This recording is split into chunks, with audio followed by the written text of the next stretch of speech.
ocasión, un joven carretonero del pueblo de Motún, Yucatán, conoció las ruinas de la gran ciudad maya de Chichén Itzá. Aquel joven se llamaba Felipe Carrillo Puerto. Tanin Shimba Ticupejilok Tzitas. Andando por este camino de Tzitas, trabajando como ustedes trabajan para ganarme el sustento, un vigilante de estas ruinas me dijo: ¿por qué no vienes unos instantes a Chichén para que veas las grandes obras hechas por los grandes hombres antiguos? Abandoné mis carros en el pueblo por unas horas y llegué a las ruinas. No puedo expresarles lo que sucedió en mi corazón. Pasé 4 días llorando en este lugar y en muchos otros. Y sentí el alma llena de una enorme amargura. Y fue entonces cuando me pregunté: ¿hasta qué tiempo esas obras podrán ser conocidas por todos? ¿Y qué tiempo más pasarán ignoradas para la mayoría las obras de esos hombres antiguos?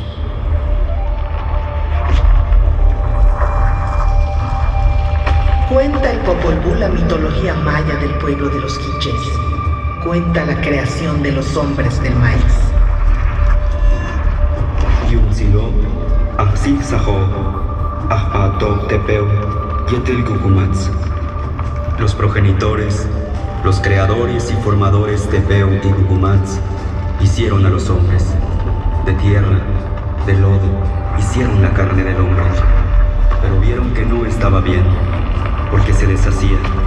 Estaba blando, no tenía movimiento, no tenía fuerza, se caía, no movía la cabeza, no podía ver hacia atrás. Al principio hablaba, pero no tenía entendimiento.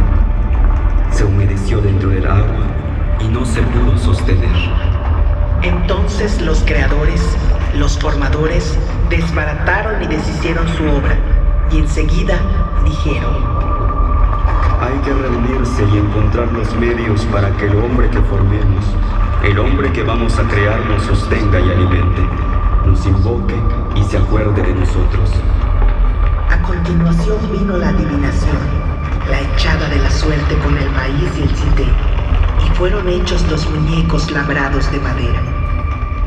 Se parecían al hombre y hablaban como el hombre. Poblaron la superficie de la tierra. Existieron y se multiplicaron.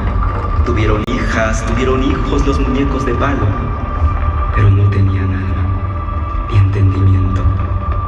No se acordaban de su creador. Caminaban sin rumbo y andaban a gatas. Sus piedras de moler, sus vajillas de barro, sus ollas, sus perros, sus pavos, todos hablaron. Todos, tantos cuantos había, manifestaron. Nos hicieron daño, nos comieron, les toca el turno, serán sacrificados. Y dicen que la descendencia de aquellos son los monos que existen ahora en las selvas. Por esta razón, el mono se parece al hombre. He aquí el comienzo de cuando se celebró consejo acerca del hombre, de cuando se buscó lo que entraría en la carne del hombre.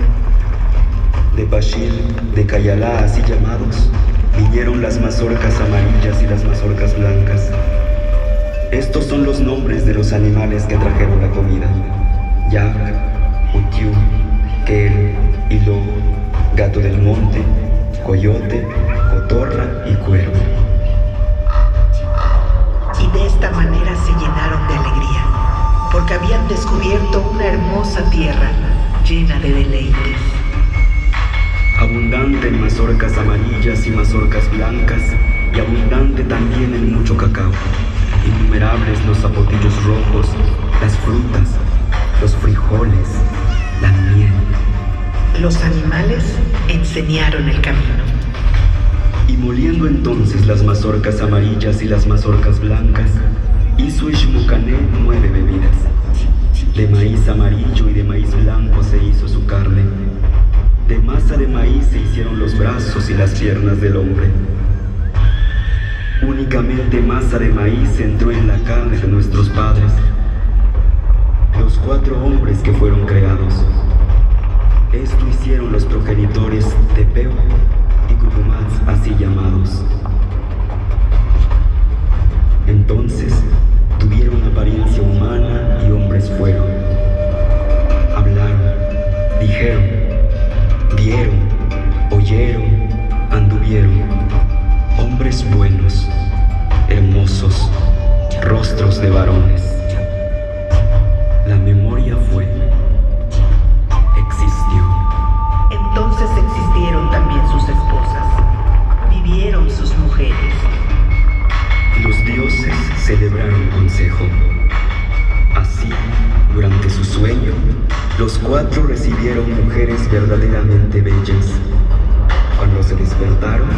sus mujeres existieron.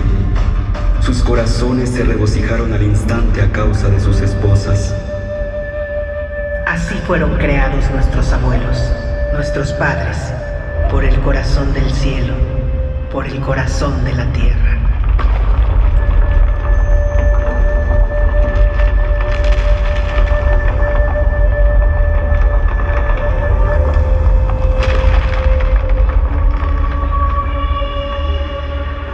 La civilización maya floreció en lo que hoy son los estados de Yucatán, Quintana Roo, Campeche, Tabasco y Chiapas, los países de Guatemala y Belice y el occidente de Honduras y El Salvador.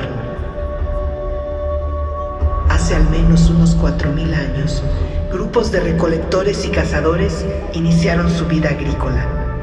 Con el tiempo, fueron creando sus propios caracteres culturales, ocuparon una mayor extensión territorial y se intensificó el intercambio cultural y comercial con otros pueblos mesoamericanos. Los antiguos mayas construyeron decenas de ciudades-estado, con imponentes centros ceremoniales como Palenque, Uxmal, Yaxchilán, Chichén Itzá, Tikal, Calakmul, Toniná o Bonampak.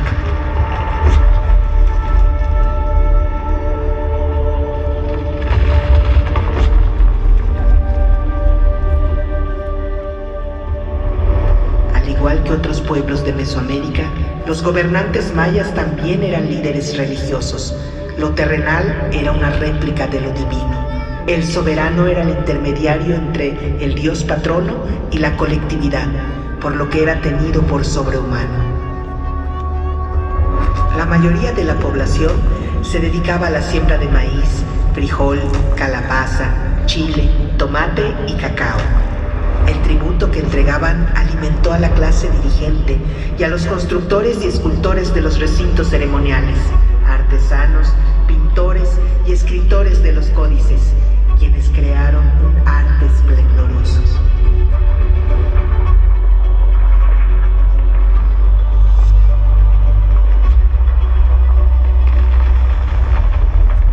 Esta es la ciudad de Chichén Itzá, una de las más imponentes urbes construida por los antiguos mayas. Su mayor esplendor tuvo lugar entre los años 900 y 1200 de nuestra era, cuando llegó a ser habitada por más de 50.000 personas. Es una ciudad cosmopolita y diversa, corazón de toda la península. El espectacular juego de pelota de Chichén Itzá es uno de los más grandes de entre las antiguas ciudades mesoamericanas.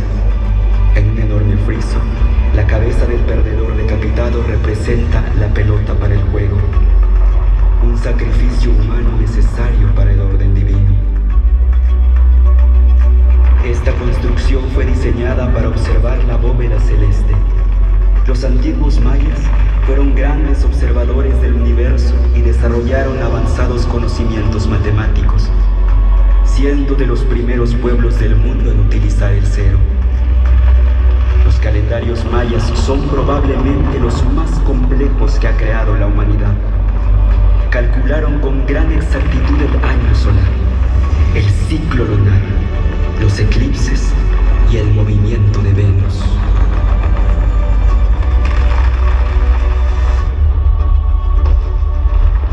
Entre las deidades más veneradas por los mayas está Chan, el dios del agua y de la lluvia, y quien le abre camino, Kukulcán, la serpiente emplumada, también conocido como Quetzalcóatl, Cucumatz o Xhosa. A partir del siglo IX, por influencia del centro de México, los mayas de Chichén Itzá integraron a su cosmogonía a Kukulcán, divinidad que domina esta gran pirámide.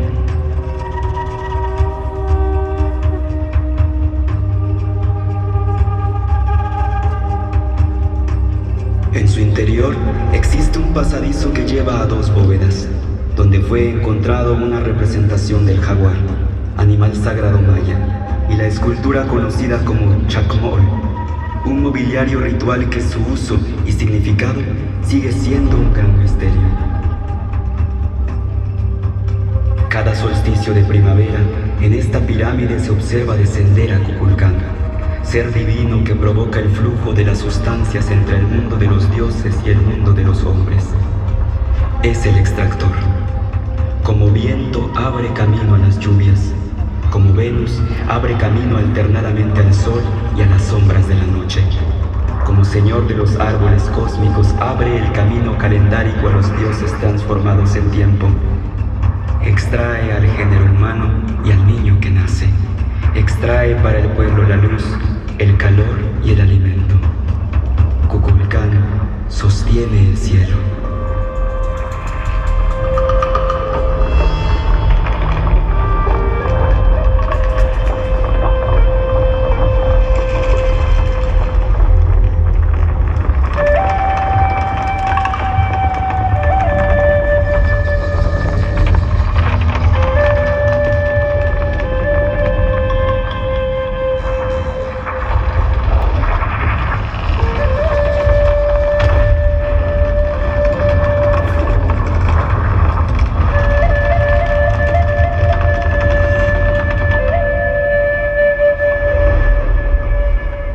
En su afán de imponer una nueva religión, los conquistadores españoles destruyeron decenas de códices mayas. Hoy solo conocemos 3 y algunos escritos posteriores a la conquista. Los Chilambala cuentan las alianzas, guerras y migraciones de los pueblos de la península de Yucatán, así como las profecías de un tiempo que consideraban cíclico. Narran la historia de los Itzáes, brujos del agua, constructores de Chichén Itzá. También cuentan la llegada de los españoles. Será el comenzar de los ahorcamientos, el estallar del fuego en el extremo de los brazos de los blancos, cuando caiga sobre la generación de los hermanos menores el rigor de la pelea, el rigor del tributo, cuando les venga la gran entrada del cristianismo, cuando comience el mucho trabajar en los pueblos y la miseria se establezca en la tierra, cuando se extienda por toda la tierra la palabra del Dios de los cielos, solo de pecado hablará, solo de pecado será su enseñanza, inhumanos serán sus soldados, crueles sus mastines bravos. Ay, entristezcámonos porque llegaron. Ay del Itzá, brujo del agua, que sus dioses no valdrán ya más.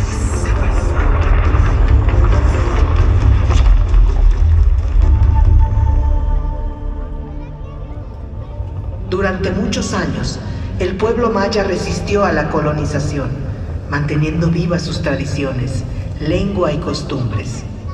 Sin embargo, durante la colonia se formó una casta que dominó la península por mucho tiempo. A finales del siglo XIX, durante el Porfiriato, esos grandes dueños y señores de la tierra extendieron el cultivo del enequén.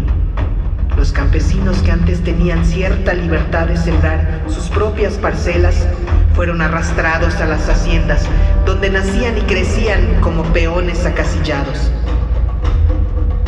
Los mayas, junto con miles de indígenas capturados en el estado de Sonora, fueron sometidos a la esclavitud por deudas, a trabajos forzados, a castigos corporales y a un profundo desprecio por su cultura. Un hacendado así justificaba el maltrato. Es necesario pegarles, es muy necesario, porque no hay otro modo de obligarlos a hacer lo que uno quiere. ¿Qué otro medio hay para imponer la disciplina en las fincas? Si no los golpeáramos, no harían nada. Contra esas condiciones, los mayas se rebelaron. Cuando triunfaron los revolucionarios del norte contra la dictadura de Victoriano Huerta, en Yucatán, las cosas comenzaron a cambiar. En 1915, el general Salvador Alvarado es nombrado gobernador provisional de Yucatán con la encomienda de llevar a cabo el programa de la revolución. Carrillo Puerto lleva 2 años en el Ejército Libertador del Sur. Aprende de la lucha de los zapatistas y ayuda a repartir la tierra en la región de Cuautla. Allá andaba cuando recibe noticias de su tierra. Me avisan que el general Alvarado está repartiendo tierras entre los mayas. Yo estoy muy contento aquí, ayudando a que los campesinos de Morelos reciban también sus tierras. Pero aquí tienen a Zapata, así que yo no hago falta. Me voy a Yucatán. El gobierno de Alvarado suma a Carrillo Puerto a la tarea de repartir tierras en Motul. La participación del pueblo crece. Se realizan encuentros de obreros y campesinos. Se convoca al primer Congreso Feminista de México y se funda el Partido Socialista de Yucatán. Al frente de este partido, Carrillo Puerto organizó las ligas de resistencia. Poblado por poblado, en caseríos y haciendas, al grito de tierra y libertad, se organizaron miles de indígenas mayas. En 1917, los socialistas yucatecos ganaron las elecciones. Un trabajador ferrocarrilero es elegido gobernador y Carrillo Puerto diputado. Las fuerzas desatadas provocan algo imposible de imaginar años antes. En Motul se reúnen los hombres del maíz. Dirigentes de todas las regiones de Yucatán dan su voz. Hay que sembrar maíz y ser autosuficientes. Hay que regenerar la comunidad, reanimar la cultura y recuperar la dignidad. Los hacendados enequeneros defienden sus privilegios y desde los tradicionales periódicos atacan al gobierno socialista. El presidente Carranza se inclina a favor de la oligarquía local, detiene las primeras reparticiones de tierra y envía a un nuevo responsable del Ejército Federal a Yucatán, que reprime a los dirigentes de las ligas de resistencia. Carrillo Puerto denuncia la restauración conservadora en Yucatán y sale exiliado a la Ciudad de México. Cuando es derrotado Carranza, los hacendados de Yucatán ya no tienen el apoyo del centro y Carrillo Puerto regresa a su tierra. En el puerto de Progreso lo recibe una multitud. En 1921, los socialistas en Yucatán se vuelven a organizar. Las ligas de resistencia crecen al llamado de Carrillo Puerto, que recorre todo el estado como candidato a gobernador. Antes de las elecciones, en el pueblo de Izamal, los dirigentes de las ligas se reúnen en un segundo congreso. Algunos que solo hablan maya o no saben escribir. Trazan sus objetivos, a los que llaman nuestras utopías.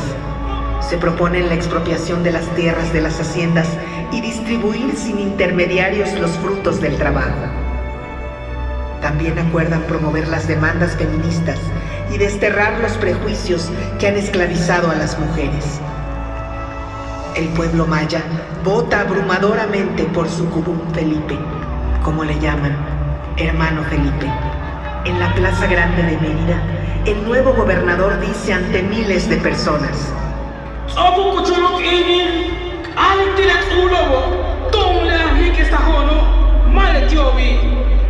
ha llegado el momento de decirle a los señores que somos nosotros los constructores y no ellos. Hay que decirles que sin los trabajadores no existiría esta catedral suntuosa, que sin los trabajadores no existiría este palacio, que sin los trabajadores no existirían los ferrocarriles. Compañeros, la tierra es de ustedes que han nacido aquí, que aquí han crecido, que aquí han gastado su vida encorvados en el campo, cortando pencas para el amo que se apoderó de la tierra. En los 2 años que duró el gobierno de Carrillo Puerto, la justicia se abrió paso. 80,000 familias mayas reciben sus parcelas en tierra común. Todos los jueves va el gobernador a los pueblos a firmar la restitución de las tierras a sus dueños originarios. Los peones se mudan de las grandes propiedades donde vivían y construyen sus hogares en los pueblos. Carrillo Puerto abre escuelas, funda la Universidad del Sureste, inaugura carreteras e inicia los trabajos de restauración de Chichén Itzá. Y no se detiene. Promueve el idioma maya, que se enseñe en las nuevas escuelas. Reparte miles de libros en las comunidades, entre estos el Popol Vuh y el Chilambala. Quiere animar la cultura en todos los pueblos y las ligas son el espacio comunitario para la organización. Por esos días, Carrillo Puerto escribe: Cada liga tiene una banda u orquesta, ya que nuestra gente es demasiado triste y tiene que aprender a cantar y bailar, no solo sus bellas canciones, sino también otras danzas más alegres y tonadas más libres. Ellos han sido esclavos por tanto tiempo que han olvidado cómo jugar. Los esclavos no juegan y las personas que juegan no son esclavos. El futuro de Yucatán pertenece a los mayas. Pero la rebelión de Adolfo de la Huerta contra Obregón y Plutarco Elías Calles da el pretexto para que los hacendados de Yucatán promuevan un golpe de estado contra Carrillo Puerto. Los viejos dueños de Yucatán, la casta acostumbrada a mandar, no tolera el gobierno del pueblo. Los militares al servicio de los hacendados toman Mérida. Carrillo Puerto, con sus colaboradores más cercanos, viaja a Motul, mientras los golpistas los persiguen. En la estación del tren de su pueblo los reciben miles. El pueblo no está armado y Carrillo Puerto quiere evitar una masacre. Entonces pide a la gente que regrese a sus casas. En su escape busca el mar para embarcarse, pero es capturado y sometido a un juicio sumario.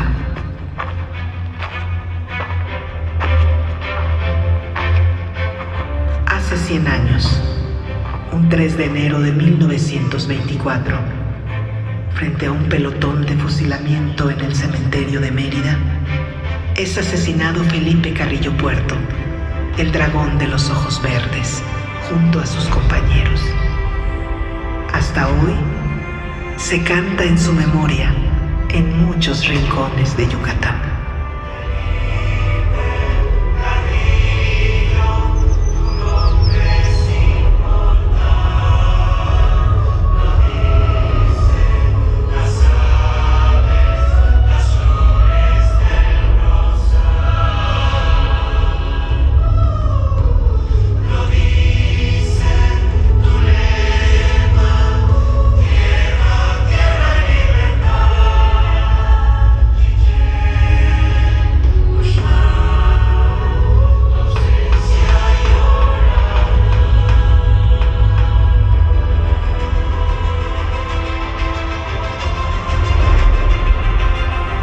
Más de 1000 años después de construir esta gran pirámide, 100 años después de la revolución de Carrillo Puerto, las mujeres del maíz, los hombres del maíz, los indígenas mayas, siguen construyendo sus propios caminos.